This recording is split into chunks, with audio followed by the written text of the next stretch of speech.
We're just about halfway through the 2025 season, and the Philadelphia Union are sitting right at the top of the Supporter Shield standings. We go over the Union's 2 results from last week before looking ahead to this weekend as the Union take on a Western Conference team away from home. All that and more as Union Insider starts right now.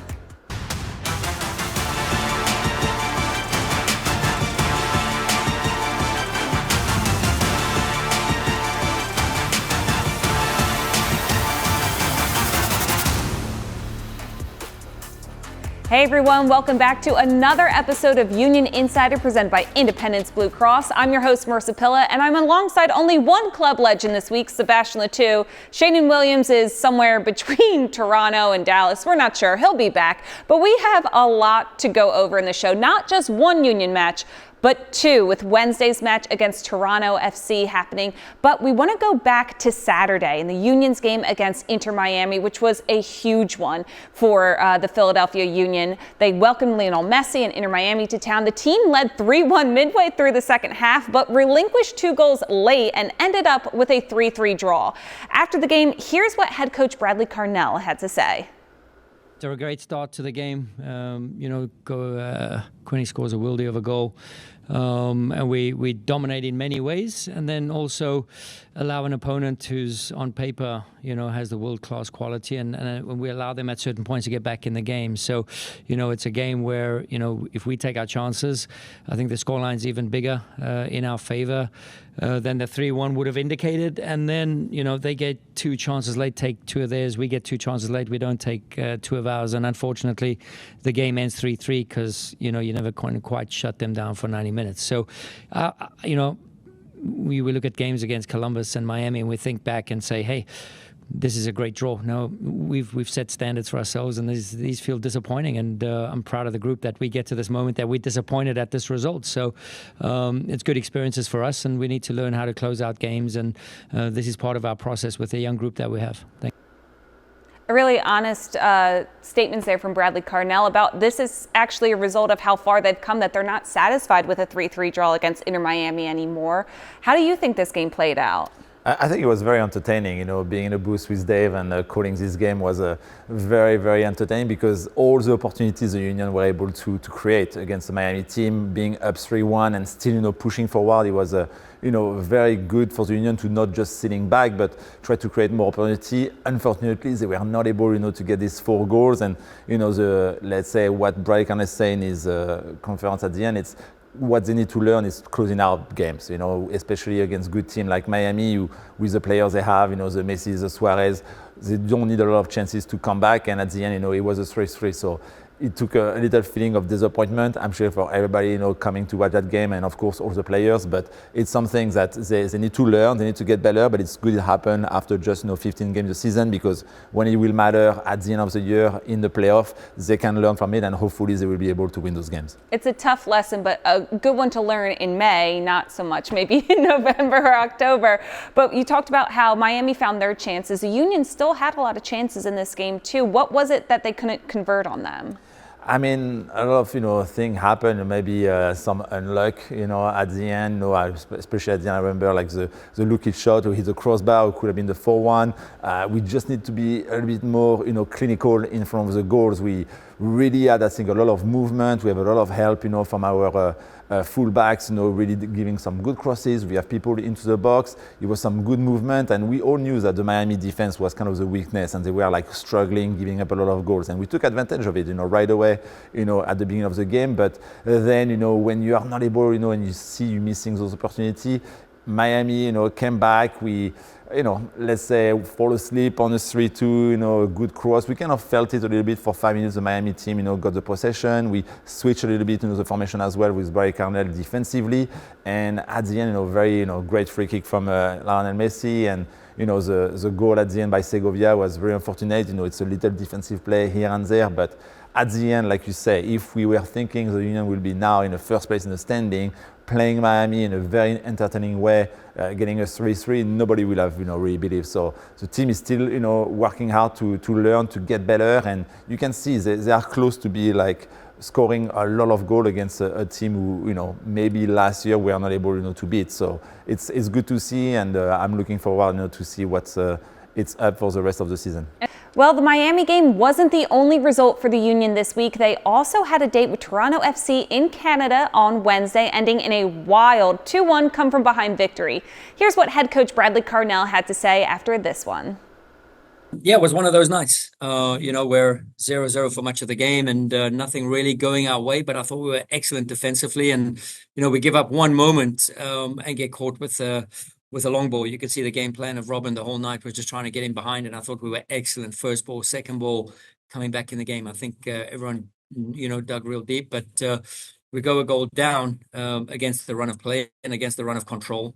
And these things happen. And I'm really happy for the group that we could find a way to get back in the game. And we know we're a real weapon with set piece delivery. And when you need a set piece to come out most, we delivered on the night. And then, just through momentum and through sheer energy and commitment and belief and hunger, we find a way to win the game. And, the energy is incredible within the group right now. And we just keep on riding this wave of momentum. All right, hearing from head coach Bradley Carnell there. What did you take away from his comments post-game?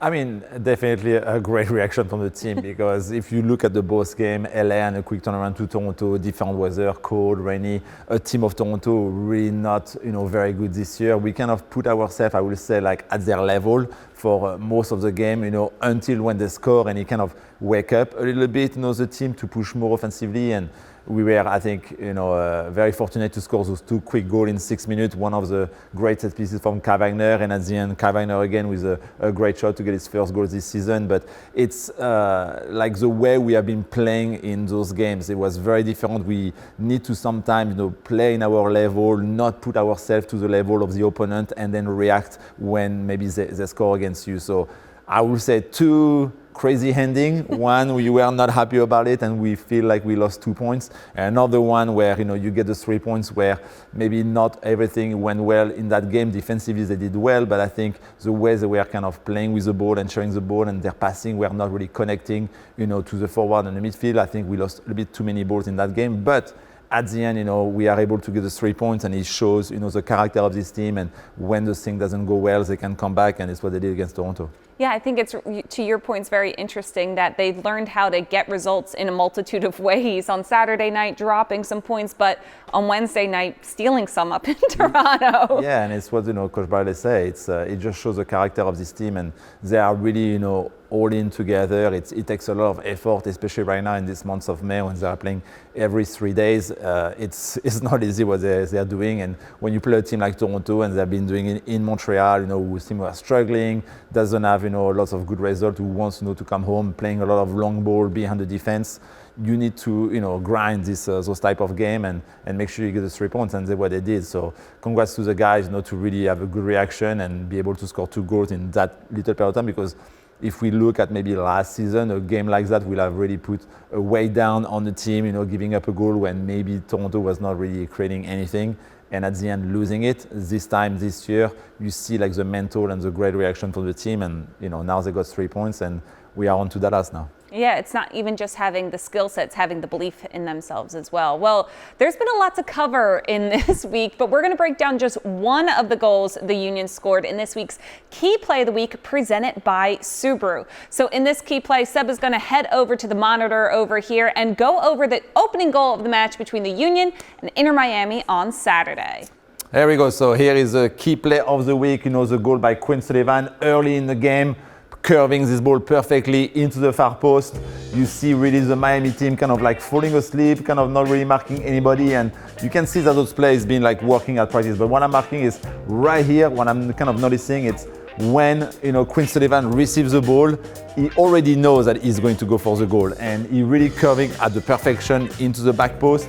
But you can see that that play has been working probably during practice between him and Kai Wagner, because they probably watch some of the Miami games as they were not doing a good job marking into the box. Quinn Sullivan took advantage of it in the first 5 minutes of the game to give the lead 1-0 and have the team kind of be on the right track. And I have to say the explosion in the stadium was pretty cool. That was great to watch. I'm sure even better to hear in person. We've got more Union Insider for you in a bit, but first, here's your Union trivia question presented by United Concordia. Before Wednesday, when was the last time the Union won a road game against Toronto FC? Find out the answer later in the show. Welcome back to Union Insider presented by Independence Blue Cross. It was Pride Night at Subaru Park on Saturday when the Union took on Inter Miami. And to celebrate that and the beginning of Pride Month on Sunday, we highlighted a local muralist looking to use her art to uplift and amplify those who often get overlooked in the latest episode of The U.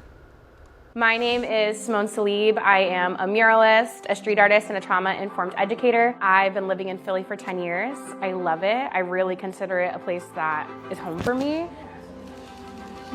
I'm first generation Cuban, half Egyptian, and I think my culture played a huge part in my upbringing and who I am as a person. My art, I feel like, has become a part of a way for me to connect with people, and I think human connection is such a part of my art intrinsically.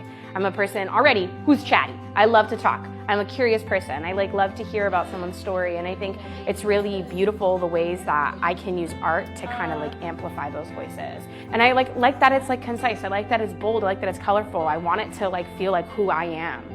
As a queer person, I think it's really important now more than ever to be standing up for our queer siblings, whether that be our gay and lesbian friends, our MB friends, and our trans friends. We need to be talking about this. We've always been here. We're not going anywhere. And I think what happens is when we choose to not talk about things, that's when people are silenced. And when we're thinking about erasure, I refuse to be a person that plays a part in that. I will always be a person that stands up for people in my life, whether that's my loved ones or people that I don't know, because we are all connected as humans.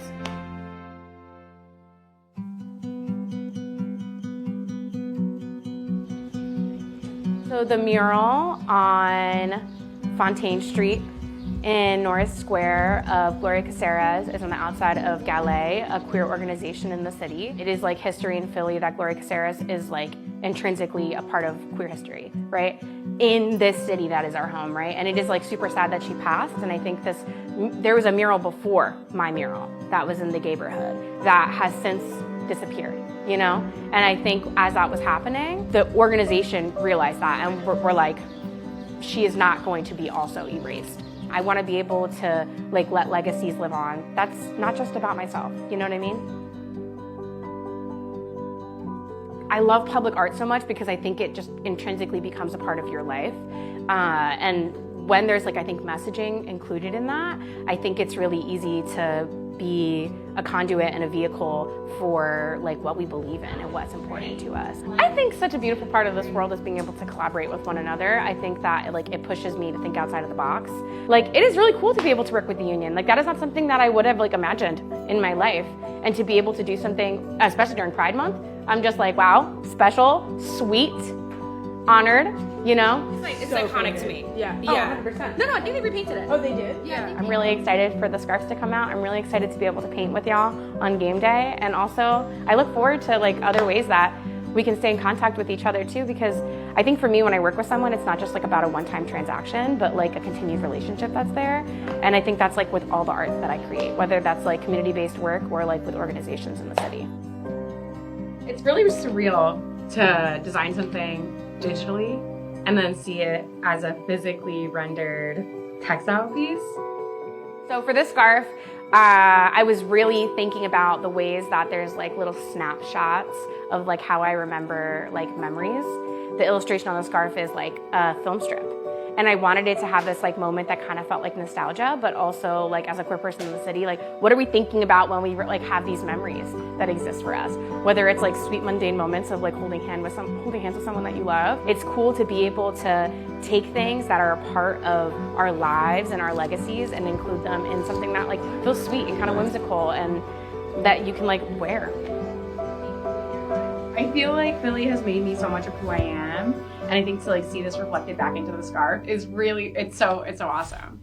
We're coming up on a break for Union Insider, but when we return, we will give you our keys to the game for a Union victory on the road against a Western Conference foe. We'll be right back. Time for this week's Union Update presented by Torque. Union midfielder Quinn Sullivan was named to the U.S. men's national team training camp roster, making it the first time Sullivan has been called up to the senior national team in any capacity. Here's what the 21-year-old had to say about receiving his first ever call-up. Look, it feels great. Obviously, it's definitely something I've worked really hard for and something that, has been a goal of mine since I was a little kid, and especially this season, following last season's, good run from me. It's great. I'm excited, but I know that there's a lot of work to do to earn a spot, and obviously the World Cup's coming up in a year, so hopefully make an impression and get called into that. Welcome back to Union Insider, presented by Independence Blue Cross. I'm Marisa Pilla here with Sebastian Letou, and the Union are still on the road after their game in Toronto, but this time they're heading down south to face a Western Conference opponent in FC Dallas.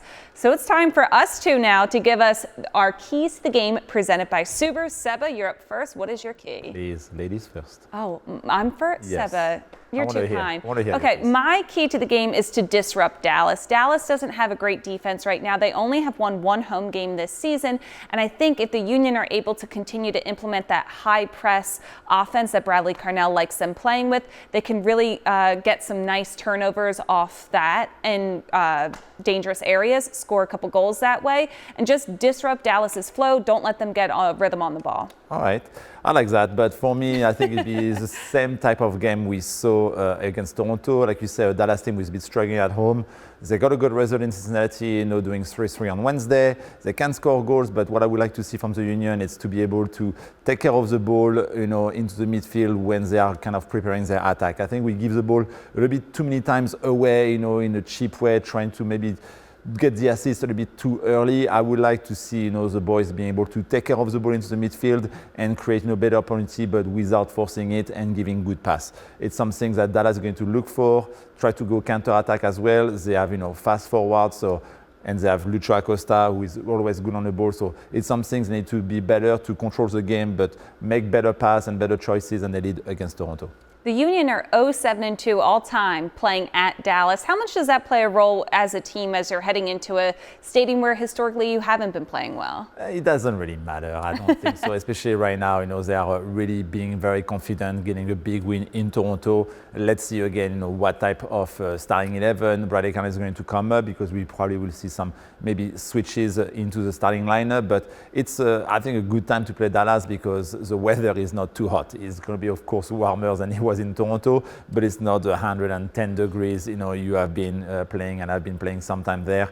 It's much less difficult, on Saturday for them with the weather. So hopefully they take care advantage of being, on the road, being confident, and get, another positive result in Dallas. 3 points would be great, but I think a tie will take it as well, because it has been, a long month and a half of game for the team, and they need a break, and after this weekend, they will have a weekend off for international duty, and we see Quinn Sullivan playing for the national team. Right. This is going to be their 9th match in the month of May. What have you made of the rotation that Bradley Carnell has used in the lineup, and what do you expect to see this weekend? I think he did great, like really choosing, the right personnel.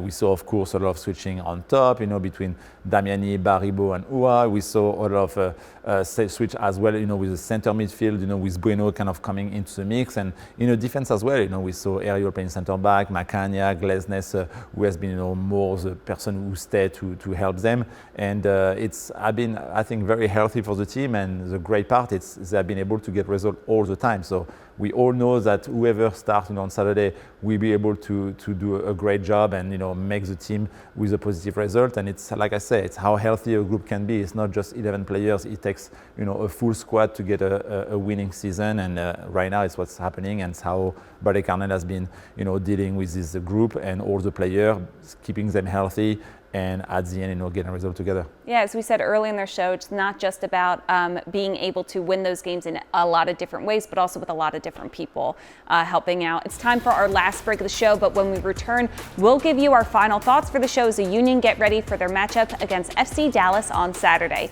Union Insider will be right back after this.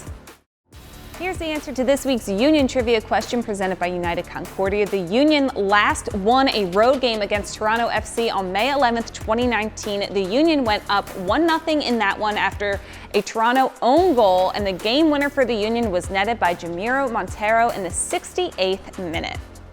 All right, it's our final segment here on Union Insider presented by Independence Blue Cross, and it's time for us to share our final thoughts for the show in this week's edition of Final Whistle presented by Allstate. Seba, don't switch things up on me. You're going first this time. What are your final thoughts? My final thought is, we were, very able to get the 3 points in Toronto. I think now coming to Dallas, at the end of a long stretch of games, can we be able, to play at our full level from the beginning and not waiting for Dallas, to maybe score a goal to then react and try, to play our, full potential. I think the team could get a positive result in Dallas. It's not going to be easy. We are going to see, again, what type of lineup, Bradley Carnell and game plan is he coming with. But I feel, it's a perfect time to take this team of FC Dallas, on the road to try to get another 3 points. We are 3 points ahead, in a standing behind, in front of the second place. So we can have, a little joker to not win this game and still be first. But it would be great, to keep the positivity and get another, road win, of course.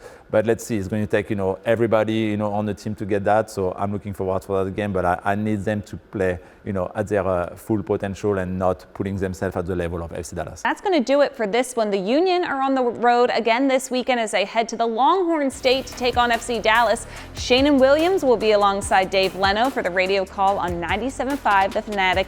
The game can also be seen on MLS Season Pass. And for Seba and myself, we'll see you next week.